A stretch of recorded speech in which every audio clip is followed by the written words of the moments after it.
Hola, muy buenas tardes. A nombre del Instituto Veracruzano de la Cultura y de la Fototeca de Veracruz, le doy la más cordial bienvenida al video número 13 de la serie Procesos Fotográficos.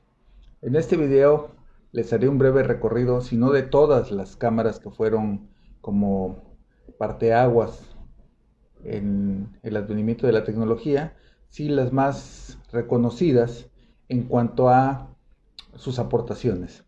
Como recordarán en los videos anteriores de la serie, hicimos un breve recorrido desde el descubrimiento del efecto fotovoltaico en 1836, cómo fue avanzando la tecnología al descubrir diodos, después fotodiodos, el CCD, los transistores, los capacitores. Todo esto vino a conjuntar en nuestra actual forma de concebir la fotografía, ¿no? Vimos que en el 73 se inventó la primera cámara funcional digital. También vimos cómo empezó el crecimiento de los píxeles. Empezamos con un CCD de 100 por 100 píxeles, que en realidad era 0.001 píxel. O sea, ni siquiera llegaba al megapíxel. En este recorrido les mostraré, si bien no todas las cámaras que se incluyeron en esta avance tecnológico, sí las más connotadas. Comenzamos nuestro recorrido con la Canon RC701. Esta cámara fue lanzada por Canon en el 86, 1986, y era, bueno, me pareció curioso mostrarla. ¿Por qué? Porque si ustedes ven la cámara, aparentemente es una cámara fotográfica, pero no, era una cámara de video. Y una de sus principales características es que su lado más largo de imagen del píxel eran 786 píxeles. O sea, ni siquiera un megapíxel tenía en horizontal. Y grababa sus imágenes en un disquete especialmente hecho por Canon, ¿no? Pasamos a un artefacto, un aparato que fue el precursor de la fotografía digital ya para salir al público, ¿no? Y estaba gestionado básicamente como para fotógrafos profesionales que requerían ya un formato digital, enviar rápido la imagen, etcétera, etcétera. Sucedió que entre 1990 y el 2000, Kodak lanza el Kodak Digital Camera System, si está bien la pronunciación. Fue una serie de respaldos que después fueron descontinuados alrededor del 2000. Pero ¿qué es lo importante de esto? Si se dan cuenta en la imagen, eh, la palabra, donde está la palabra Kodak, era el depósito de la batería. Todo lo que está junto, que dice DSC, es el procesador. Eran, contenía todo lo que era la electrónica en ese momento. Y el cuadro que ven ustedes en la parte superior, el cuadro rojito que se ve en la parte superior, era básicamente el CCD, el que grababa imagen, ¿no? Obviamente era muy pequeño, y esta serie de soportes o de respaldos posteriores fue diseñado para cámaras que ya existían en el mercado y que usaban rollo. En esta otra imagen podemos ver que tiene montado encima una N90 o F90, como salió al mercado aquí en México, y así se veía el cuerpo total, ¿sí? Era una cámara, digamos, práctica, aunque no era muy veloz. Era, pues ya podía andar uno con ella.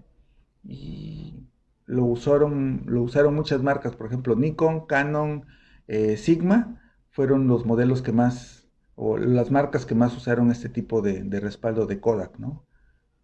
Recuerden que también Kodak en el 73 fue el primero que hizo la cámara fotográfica. Usó un CCD y en el 73 grababa sus imágenes en un disco, en una cinta magnética de cassette. Pasamos después al siguiente DSC, que este ya está montado sobre una Canon 3C, la Canon EOS 3, también de rollo, pero que con respaldo digital se convertía en una Canon DSC 3C. Esta cámara tenía ya 1.3 megapíxeles y podía hacer hasta 2.7 fotogramas por segundo. En la actualidad las cámaras usan, pues hay cámaras de 8 o 10 fotogramas por segundo, cosa que le da también prestancia o mucha seguridad a quienes estén haciendo fotos de deporte, ¿sí? Tenía un máximo de 8 fotogramas, 8 fotogramas Ya después de eso el procesador tenía que empezar a trabajarlas para poder almacenarlas. Otra cosa que sucedió mucho fue que con el advenimiento de nuevas tecnologías, pasamos de la Compact Flash a la USB, a la SanDisk. Se empezaron a reducir las tarjetas y empezaron a ser más veloces para aceptar datos más rápido, ¿no? Esa es otra de las ventajas. Después viene el DSC 460. Este, contrario al anterior que tenía solamente 1.3 megapíxeles, este ya tenía 6.2 megapíxeles, si mal no recuerdo. Y fue introducida en marzo del 95. Obviamente seguían con los cuerpos de cámaras como la N90S que vemos aquí. Y como dato, este formato, el DSC 460, fue el que inventó o el que fabricó Kodak para la Associated Press, la famosa asociación de fotógrafos de prensa a nivel internacional, y lo llamó el NC 2000, ¿sí? Con 6.3 megapíxeles y hasta 3 fotogramas por segundo. Pasamos al Kodak DSC 560. Este ya usaba el formato de la cámara Nikon, digo, de la Canon EOS 1. La Canon EOS 1 de rollo todavía. Se puede ver ahí ya está montado con su respaldo y sin lente se puede ver al fondo el pequeño CCD. Se caracterizó por ser, o tenía la nomenclatura DSC 6000. ¿Por qué? Porque ya contenía 6 megapíxeles y tenía un sensor de 18.4 por 26.7 milímetros, lo cual te daba imágenes de 3040 por 2080 píxeles. Y ojo, muy importante, este respaldo fue el primero que generó formatos TIFF. Formato TIFF, mucho anterior, es como el abuelito del RAW que conocemos ahora y de todos los RAW que han venido, porque ya hay formatos más inteligentes de almacenaje. En el caso del Kodak 760, que fue en el 2001 su lanzamiento, fue de los últimos. Ya montaba una Nikon F5 y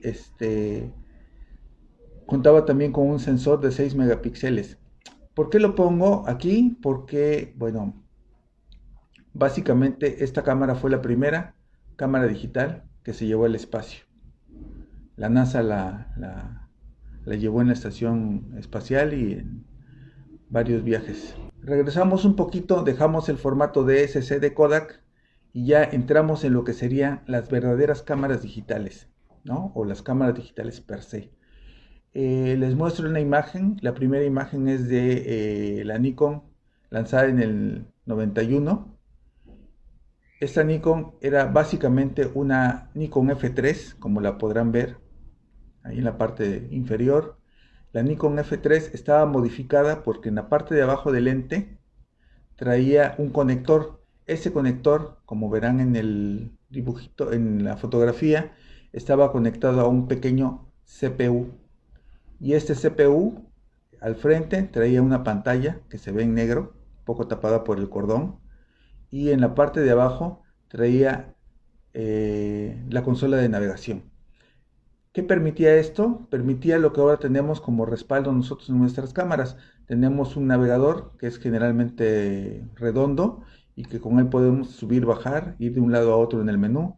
Y el menú estaba, en este caso, en una pequeña pantallita muy pequeña de LCD que tenemos aquí. Pero el fotógrafo tenía que andar cargando, aparte de la cámara, estar conectado al CPU y andar cargando el CPU.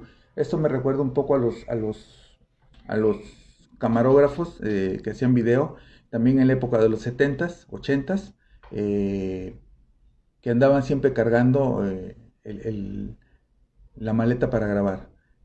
La cámara siempre estaba conectada a la pequeña maleta y en la maleta traían el cartucho, que era como una videocasetera grande, en formato 3/4, y donde se grababa la imagen en una cinta magnética, ¿no? Pues verán en esta imagen la Nikon F3 y en la parte de abajo, donde dice DSC arriba, hay un conector tipo VGA que era el que conectaba esta cámara con el CPU, ¿no?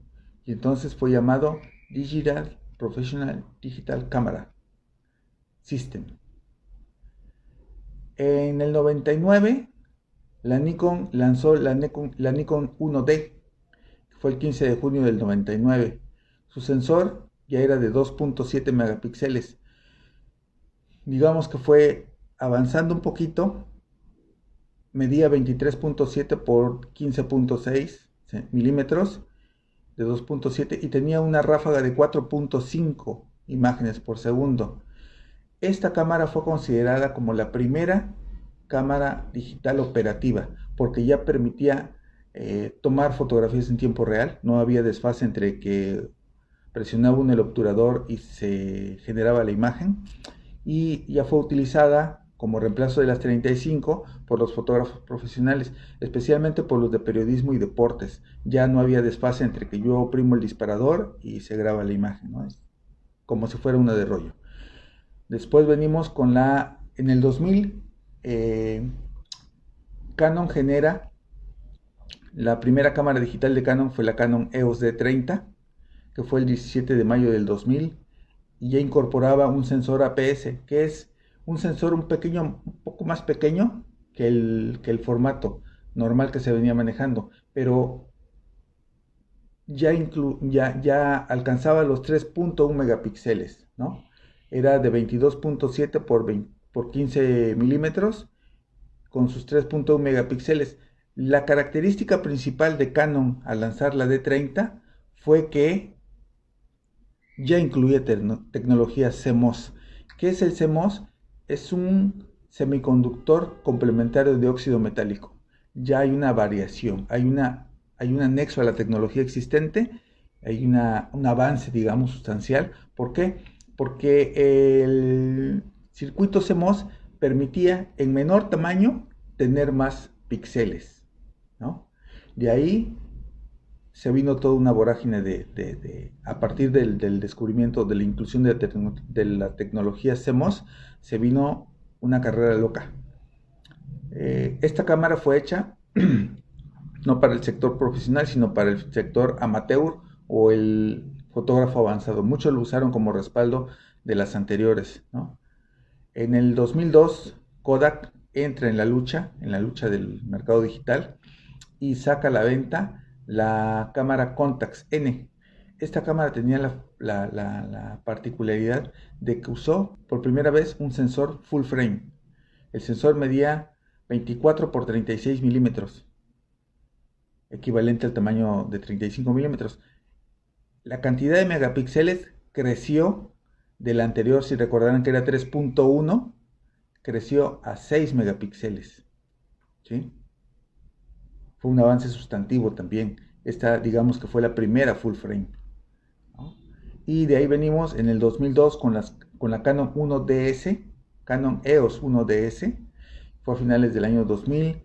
También incorporaba el sensor full frame de 35 por 23, un poquito más grande que el anterior, 25 por 36, 35.8 por 23.8 era. Y comparado con la anterior, que era 6 megapíxeles, esta tenía 11.1 megapíxeles. Obviamente con la tecnología CMOS. Eso fue muy importante, fue un avance sustantivo en las cámaras digitales, la tecnología CMOS. En el 2003 viene la Olympus E1. La Olympus empieza a competir en este momento y hace una cámara que ellos dijeron que era puramente digital, pero bueno, ya lo digital venía desde poco antes atrás. Este incorporaba un sensor Kodak que medía 17 por 34, mucho más pequeño, digamos la mitad de lo que era el sensor de la anterior cámara. No era full frame, pero aquí la ventaja es que la resolución de este píxel, si bien era la mitad del anterior, era de 5.1 megapíxeles. La ventaja aquí fue que el tamaño de píxel en esta cámara, en la Olympus E1, era de 6.8 micrones o micras, ¿no? Y en la anterior, a pesar de que era full frame, el tamaño era de 8.8. En el de la EOS D1, 1D, era de 8.8. ¿Qué quiere decir? Que esta pequeña reducción de 2 micras fue sustancial para que cupieran más píxeles en este pequeño pedazo de CCD. De ahí venimos en el 2007 con la Nikon D3. La Nikon D3 incorpora ya un sensor CMOS que medía 36 por 23, un poquito más pequeño que el 35 milímetros original, pero ya traía 12.1 megapíxeles. Si se dan cuenta, bueno, la reducción del tamaño del píxel fue muy influyente para que cupiera más píxeles en el mismo pedacito de CCD, ¿no? Otro dato curioso es que compartía el mismo tipo de sensor con la Nikon D300. La Nikon D300 era digamos que la versión económica de la de Nikon D3, pero bueno, no tanto porque fuera más, pues sí era más barata, pero no tenía la misma cantidad de prestaciones, aunque muchos profesionales la usaron como cuerpo de respaldo, porque bueno, tú tenías una Nikon D3 y obviamente si tenías que viajar, tenías que ir a hacer fotografías a algún lugar apartado, pues no podías llevar solamente una cámara, ¿no? Siempre se manejan 2 cuerpos o 2 juegos de lentes y así, para que en caso de que te falle un lente, tengas uno de respaldo, no estar atrasado o si se te cae la cámara o se moja, pues tienes un cuerpo de respaldo con el cual seguir trabajando mientras puedes ver qué haces con el original. Y mucha gente usó la Nikon D300 como cuerpo de respaldo, con la cual compartía sensor. Igual sucede, pues, con la fotografía analógica, pues cargabas tu cámara y cargabas una pues, parecida para que no te pudieras quedar sin cámara, ¿no? Eh, eso fue lo importante de esta full frame, que salieron 2 versiones, la Nikon D3 y la Nikon D300.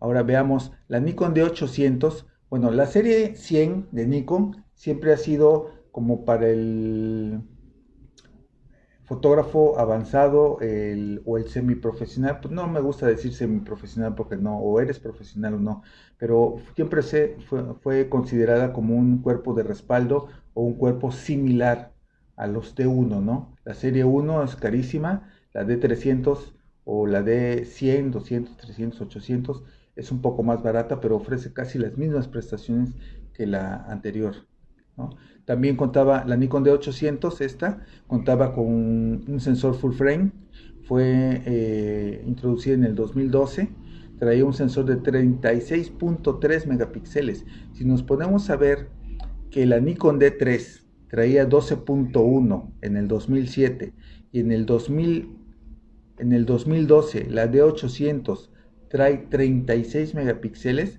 pues vemos el avance considerable en el tamaño, ¿no? Bueno, los sensores son full frame los dos. Y también aquí viene algo muy importante.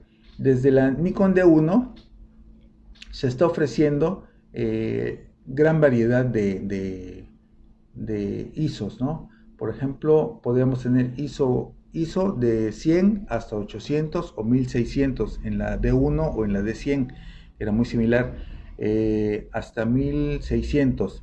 Pero después venían extensiones. Las extensiones venía D1, D2 y después venía 3200 ISO. ¿Qué es la D1, D2? Es los pasos intermedios entre 1600 y 3200. No era muy aconsejable disparar más arriba de 800 ISO. ¿Por qué? Porque a pesar de que tuvieras lentes muy luminosos, siempre tenías ruido o pixelado. El procesador no soportaba generar pues datos donde no los había. No había esa capacidad de procesamiento para almacenar toda la imagen tal y como se veía, sobre todo en fotografías nocturnas, ¿no? Lo considerable de esto también de la Nikon D800 es que a pesar de ser una full frame, su peso era muy ligero, eran 900 gramos. Y bueno, llegamos a la Fuji. En el 2018, la Fuji presenta una cámara que a mí me trae muchas reminiscencias de formatos medios en cámaras de rollo de 120 milímetros. Esta cámara la nombraron la GFX100. ¿Por qué es importante? Porque esta es una de las cámaras sin espejo. Ya se maneja mucho la tecnología mirrorless, sin espejo, para aligerar, para quitar vibración también de las imágenes, porque a la hora de que el espejo sube y baja causa vibración. El sensor de esta de esa GFX100 mide 43 por 32 milímetros. ¿Qué quiere decir? Que en diagonal alcanza los 51 milímetros. No es igual que un formato 120 en diagonal, o el tamaño del rollo, pero con sus 55 milímetros es considerado por Fuji como SF, es Super Full Frame, ¿no? Más allá del Full Frame, no llega a ser formato medio, pero le pusieron SF, es de Super Full Frame, ¿no? Este sensor cuenta con 102 megapíxeles, digamos que útiles, ¿no? Porque bueno, también el fabricante puede decir tiene 108, pero de los cuales solamente es disponible 102, ¿no? El 102 megapíxeles útiles ya es, digamos, considerado un formato medio, entre comillas, y es el sensor más grande que existe en la actualidad. Les recuerdo, bueno, me recuerda mucho sus características estéticas, me recuerda mucho las cámaras, por ejemplo, la Mamilla C7, que era de rollo 120, pero que era muy compacta, muy robusta, que también tenía un disparador vertical. En este caso, vean la imagen, vean el tamaño del sensor. Obviamente tuvieron que hacer lentes adecuados o monturas de lentes adecuados a este tipo de formato porque no existían y son más grandes. Hay adaptadores que se pueden comprar, también Fuji te los vende para el formato anterior, pero digo del tipo de montura anterior, pero no es muy recomendable, ¿no? Este tamaño de sensor es como el estándar ahora que hay que superar para los formatos medios.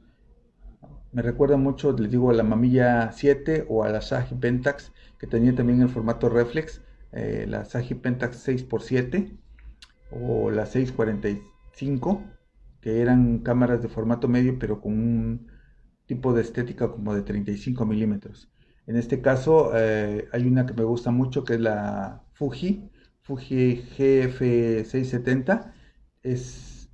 Tiene las características de las cámaras vintage, que tiene su tapa, abres la tapa y sale el lente es colapsable o colapsible, ¿no? Cuando terminas de usarla, guardas el lente, cierras la cámara y queda como una maletita muy bonita, ¿no? Así eran también las fotos, las cámaras de formato medio al inicio de 1920, 30, que usaban rollo 126, un poquito más grande que el rollo 120.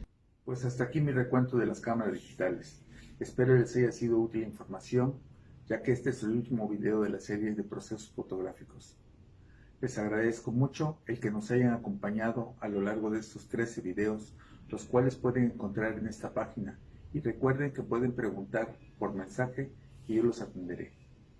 A nombre del Instituto Veracruzano de la Cultura y de la Fototeca de Veracruz, les doy las gracias nuevamente.